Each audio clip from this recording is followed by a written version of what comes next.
Boire un petit blanc garanti sans mal de tête ou savourer un cocktail à 8 mois de grossesse, c'est possible avec l'alcool sans alcool. Un concept qui cartonne, qui s'appuie sur une tendance qui est bien concrète. En France, la consommation d'alcool a baissé de 30% en 10 ans.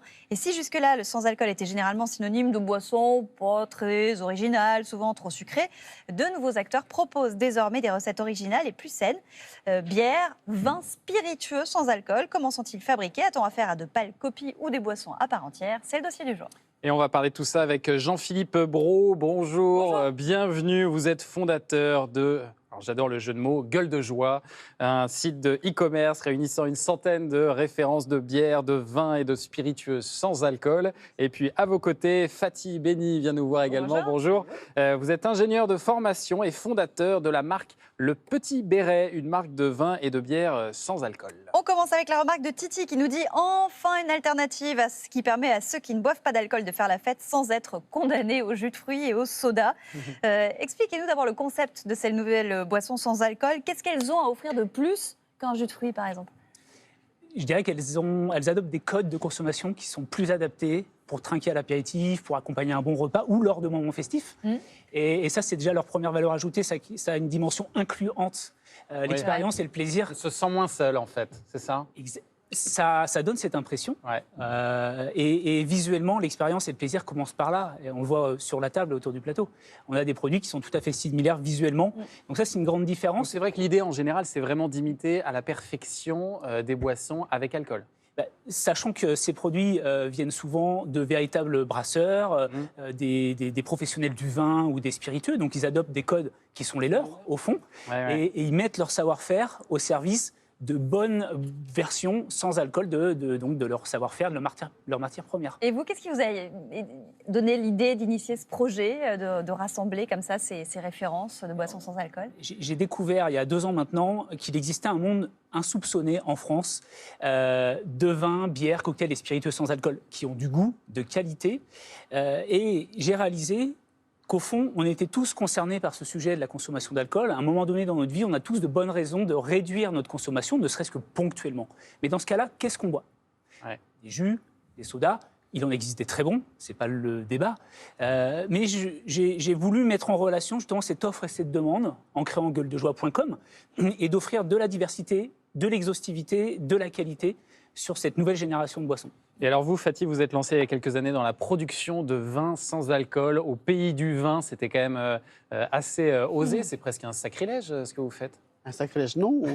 On est en plein cœur du Languedoc. Ça, c'est une certitude. C'est le plus grand vignoble au monde. Et notre volonté, c'était justement d'ouvrir les vignobles à des nouveaux consommateurs, nouveaux territoires. Mais vous n'avez pas une réticence de la part du monde viticole? Absolument pas, puisque la viticulture est un monde de partage. Et partager des technologies, partager des savoir-faire, partager un terroir, c'est tout ce qu'on a essayé de mettre en place. Et finalement, c'est le fruit de Petit Béret, c'est vraiment ce partage avec les viticulteurs et de pouvoir vraiment ouvrir les vignobles à tous les consommateurs, de faire une découverte à la fois des cépages, mais aussi d'une nouvelle expérience de convivialité. Oui, parce qu'on va voir qu'il peut y avoir un terroir, comme pour le vin, avec alcool. Aujourd'hui, vous vendez combien de bouteilles par an? On va dépasser le million. Donc on a une croissance qui a été assez fulgurante en France et à l'international. On travaille autant avec la gastronomie, puisqu'on a développé des accords aimés sans alcool dans la gastronomie, puisque beaucoup de gens ne peuvent pas accorder un plat avec des boissons soit trop sucrées ou des sodas. Et l'idée, finalement, c'est de faire cette expérience qui est une nouvelle ouverture de la filière viticole. Mais je regarde vos bouteilles, là, je ne vois pas le mot vin dessus. Il n'a pas le droit, monsieur, d'écrire le mot vin sur ses bouteilles? Il y a d'abord une définition européenne du vin. Il faut que ce titre plus de 7% d'alcool. Mais la Cour de justice des communautés européennes a considéré que ce n'est pas l'Europe, mais chaque pays qui devait donner une définition du vin. Et il y a une définition légale en France qui est de 1899. C'est la loi Méline sur la protection de l'agriculture qui a défini le vin comme étant le produit de la fermentation du raisin. Donc, s'il y a du raisin fermenté, même à 2% d'alcool, c'est du vin. C'est du raisin non fermenté, ce n'est pas du vin. D'accord. Juan nous dit « J'ai goûté une bière sans alcool recommandée par mon caviste et franchement, au goût, il n'y a pas de différence. Je n'ai pas encore testé le vin sans alcool, mais ça m'intrigue. » Alors pour une fois, on ne va pas se priver sur ce plateau. On va tester. Vous avez des bières sans alcool. Nous avons des vins sans alcool. Vous avez 2 bières différentes. Vous Alors. avez une bière blonde du brasseur Mikkeller, qui est un brasseur danois. Et puis également une bière IPA de chez Van de Strik en Hollande. Voilà, 2 véritables brasseurs. Et vous avez ici du Moi, j'ai un Grenache rosé. Exactement, du Grenache Cinsault en rosé avec un peu d'acidité. Et ici, vous avez un muscat petit grain qui permet d'accompagner un dessert et qui donne ce côté ça. très floral Ah oui. du muscat qu'on a l'habitude d'avoir nous dans le C'est Roussillon. intéressant. hein. C'est un peu, voilà, On n'est pas très loin du goût Je ne original. sais pas quand pour même. le vin, mais pour la bière, c'est à se tromper. Hein. C'est vraiment. C'est si c'était C'est les peut-être yeux plus facile fermés, sur la bière, cela dit, non? c'est différent, mais c'est véritablement de la bière. Ce n'est que du malt, des levures et des houblons, comme pour n'importe Oui. quelle bière, sauf que le Ça. procédé de fermentation il est un peu plus limité. Il y a quand même de la fermentation, parce qu'au goût, on retrouve quand même ce qu'on a dans la bière. Enfin, on retrouve le Alors, goût de vous la avez bière. une particularité. Ici, monsieur, vous avez une bière qui titre à un peu en dessous de 0,5% d'alcool, c'est-à-dire rien, c'est sans effet néfaste pour qui que ce soit. Ah, c'est Mais pas il y a- 100% sans Il y a alcool. quand même un tout petit peu d'alcool, donc c'est écrit, c'est précisé. Ouais, ouais, ouais. En l'occurrence, chez vous, vous n'avez pas du tout d'alcool. ça. Et c'est une levure spécifique qui est utilisée qui limite la Et nous, ferme. pareil, pour le vin, il n'y a pas du tout d'alcool? Absolument pas, c'est 0,0% d'alcool, c'est toute la structure de Petit Béret. Et la volonté, c'est de faire découvrir les cépages avec soit de l'acidité, soit ce côté très emblématique du cépage. C'est très étonnant, c'est Mais c'est fin, quoi. Hein, c'est C'est subtil. du hein. vin auquel vous avez enlevé l'alcool? Absolument. Il Nous, n'y en a on- jamais eu. Non, en fait, il y a 2 technologies qui existent. Ce sont des vins désalcoolisés dans lesquels on retire l'alcool. Nous, ce procédé, aujourd'hui, on ne l'utilise pas puisque Ouais. prendre du raisin d'une vigne, vinifier pour dévinifier, pour nous, c'est un non-sens écologique. Et donc, on travaille directement la terre, le vignoble, on travaille directement les cépages qu'on presse pour obtenir avec les assemblages, puisque Dominique Laporte, qui est meilleur sommelier de France, travaille tous les assemblages aromatiques pour amener un peu de subtilité sur les cépages. Ah, Comment c'est vous faites assez- pour c'est assez éviter bluffant. l'alcool? Parce que la fermentation, elle se fait pas avec vos raisins. Comment vous faites pour... On a fait 5 années de recherche et développement avec Ouais. l'INRA et le CTCPA d'Avignon. Donc, c'est le fruit de 5 années de recherche qui nous a permis effectivement de créer à la fois des process et des procédés en partant du vignoble, de la terre, et de finalement d'avoir, par exemple, une réduction de la teneur en sucre ou typiquement travailler sur l'élimination des pesticides et métaux lourds, puisque nous, notre technologie réside principalement sur des produits qui sont 100% naturels. Ouais. En tout cas, les bières et les vins sans alcool commencent peu à peu à se faire une place, mais ça ne s'arrête pas là. On trouve aussi des spiritueux sans alcool, des breuvages inspirés des rhums, whisky ou encore du gin, mais garantis sans alcool du tout. Nous avons suivi justement la fabrication d'un de ces gins sans alcool, un reportage d'Étienne Breil et Geoffrey Larosa. Et celui-là, effectivement, il est beaucoup moins chargé que ce qu'on fait d'habitude. Cette boisson a déjà un point commun avec le gin, son cousin alcoolisé, c'est la baie de Genévrier. Valérie de Sutter a créé sa marque de spiritueux sans alcool cette année. Pour elle, hors de question de faire un sous-produit, le sans alcool doit avoir du goût. Je me disais, le gingembre avec du Perrier, ça pourrait peut-être marcher. Bien sûr, Ouais. ça marchera avec tout au pétillant, Ouais. ou avec une limonade à la limite. En plus du petit fruit charnu, elle ajoute de la coriandre, de la pomme, du piment, mais la suite de la recette restera secrète. Ce goût d'épices et ce mélange d'épices et cette distillation nous permet d'avoir une longueur en bouche, mais surtout un goût qui est non sucré et qui rend cette boisson si unique et si surprenante la première fois qu'on la déguste. Étonnamment, pour fabriquer un spiritueux sans alcool, on utilise les mêmes alambics que pour un alcool fort. Bien, le produit final est essentiellement composé d'eau. Il ne comporte pas d'alcool. Il est composé d'eau et des principes actifs des ingrédients qu'on a distillés. Et on fait finalement une distillation assez classique, c'est-à-dire qu'on introduit des ingrédients, et on les chauffe et on obtient de la vapeur que l'on condense. Et le produit final sort, comme vous pouvez le voir derrière moi. Cette boisson exonérée des taxes sur l'alcool est pourtant vendue 28 €. Il y a un grand travail de sélection des épices, il y a eu un grand travail de recherche sur la recette et il y a un vrai savoir-faire dans la maîtrise de l'alambic. C'est ça qui explique le prix qu'elle a aujourd'hui. Et si on se voulait retrouver un équivalent alcoolisé d'une boisson comme celle-ci avec la qualité qu'il y a derrière, on serait plutôt autour de 40 ou 50 € en magasin spécialisé. En France, la consommation d'alcool a été divisée par 2 depuis les années 60. Ces spiritueux se font peu à peu une place sur les cartes des bars et dans les rayons de nos magasins. Le marché est porté par des modes de consommation plus modérés et plus sains. Un changement d'époque que l'industrie a bien compris. Valérie a bien fait de miser sur ce secteur porteur. Pour cette 3e production, elle a triplé ses volumes. Convaincue que ce succès n'est qu'un début, elle compte même à terme se passer de son fournisseur et cultiver ses propres baies de genévrier. C'est en Normandie qu'elle a planté son premier champ. Elle devrait récolter des fruits dès l'année prochaine. Grâce à cette culture qui nécessite peu d'attention, sa matière première lui reviendra moins chère. On a voulu s'assurer de la qualité de notre approvisionnement. Et donc, on a décidé de replanter en Normandie, au siège, des baies de genièvre, de manière à pouvoir suivre leur croissance et puis, à terme, pouvoir être autosuffisants. Valérie prévoit de planter encore plus d'arbustes dès l'année prochaine. La gamme des spiritueux sans alcool s'élargit et il existe aujourd'hui une 40aine de marques. Valérie compte bien rester dans la course. Dans quelques semaines, elle va lancer un nouveau produit. Dans son manoir, elle travaille avec sa sœur. Aujourd'hui, elles doivent choisir la version de vin cuit qui sera commercialisée. Il faudrait que tu sois plus d'amère. Oui, tu as raison.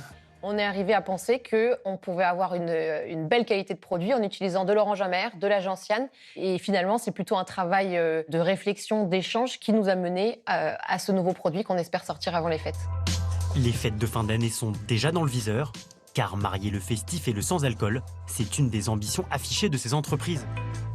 Mais pour les inconditionnels de l'éthanol, les industriels proposent aussi des spiritueux à moindre degré alcoolique, comme cette vodka, ce rhum ou ce whisky à environ 20 degrés au lieu des 40 habituels pour ce type de boisson. Jean-Philippe Brault, le gin, ça fait partie des produits qui marchent bien? Le gin, c'est une des grandes tendances du moment, déjà en version alcoolisée. Ouais. Donc les gens qui, à un moment donné, ne veulent pas boire, ils sont contents de retrouver des notes assez similaires avec des boissons sans alcool, mais qui sont à base de genièvre, comme pour le gin. Donc oui, il y a une très forte demande, mais pas seulement. Qu'est-ce qu'on va trouver d'autre? Alors, de la vodka, du rhum, du whisky sans alcool, c'est possible? Ça existe, ça existe, oui. Voilà, on a du rhum, on va trouver aussi des boissons à base de gingembre, ici, qui sont vraiment idéales pour faire un cocktail qui a du caractère. Vous avez ici un gin qui vient de Belgique, Nona June, qui est aussi une alternative. Donc il y a une grande diversité de produits qui existe aujourd'hui et qu'on trouve en France. Il y a une ressemblance. Là, pour la bière, c'est frappant. Mais pour ce type de produit, ça ressemble aussi. C'est plus dur, non? On passe de 40 degrés à 0 degré. Donc mais on a les qualités organoleptiques, on a vraiment ce goût similaire. On n'aura pas le corps, évidemment. Mais c'est toujours plus agréable pour faire un bon cocktail d'avoir ces bases aromatiques qui sont de qualité, faites par des vrais distillateurs, par des vrais professionnels des spiritueux. Donc on a des boissons qui sont très pauvres en sucre, voire quasiment sans sucre, qui sont bio, qui ont plein de vertus. Ça, c'est important aussi, du coup, parce qu'on ne remplace pas l'alcool par du sucre ou d'autres produits qui pourraient poser d'autres problèmes. C'est pas mon parti pris. En tout cas, moi, les producteurs avec lesquels je travaille, c'est des gens qui sont engagés dans une démarche de naturalité et qui ne cherchent pas à tronquer le consommateur. Voilà. Donc... Ça tombe bien que vous parliez de ça parce qu'il y a Laurence qui nous dit quand on voit la composition de certains breuvages sans alcool vendus dans les supermarchés, on se dit que c'est pas plus mal de boire de l'alcool. J'en ai un, c'est assez fou quand même, la composition: eau, sirop de fructose, saccharose, donc c'est du sucre aussi, arôme naturel, colorant, le 150D qui est pas terrible, acidifiant.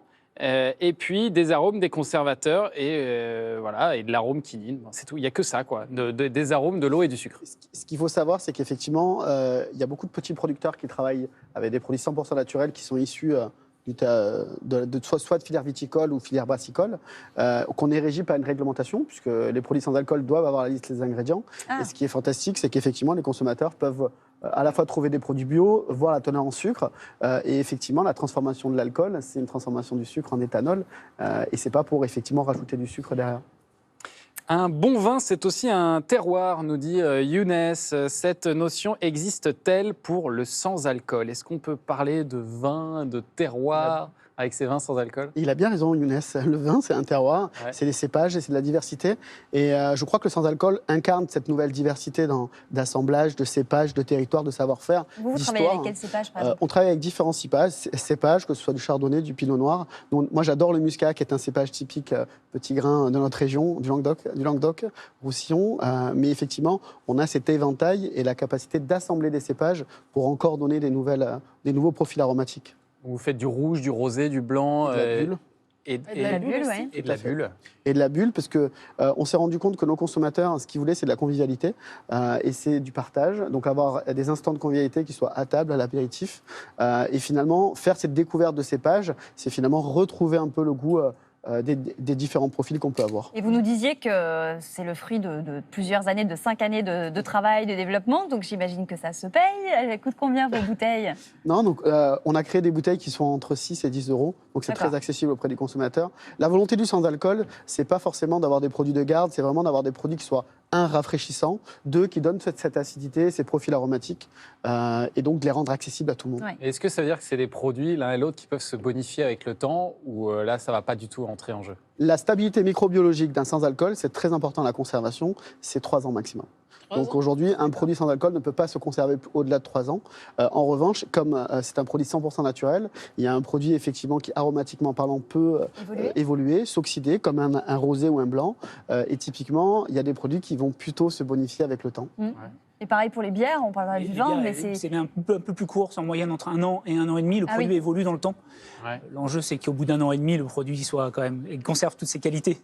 Mais c'est le cas des produits qu'on trouve aujourd'hui un peu plus facilement qu'à une époque. Et avec une grande variété, hein, c'est ce qu'on a découvert aussi aujourd'hui, parce qu'on peut avoir des goûts extrêmement différents, même dans le sans-alcool pour les bières. Des dizaines et des dizaines.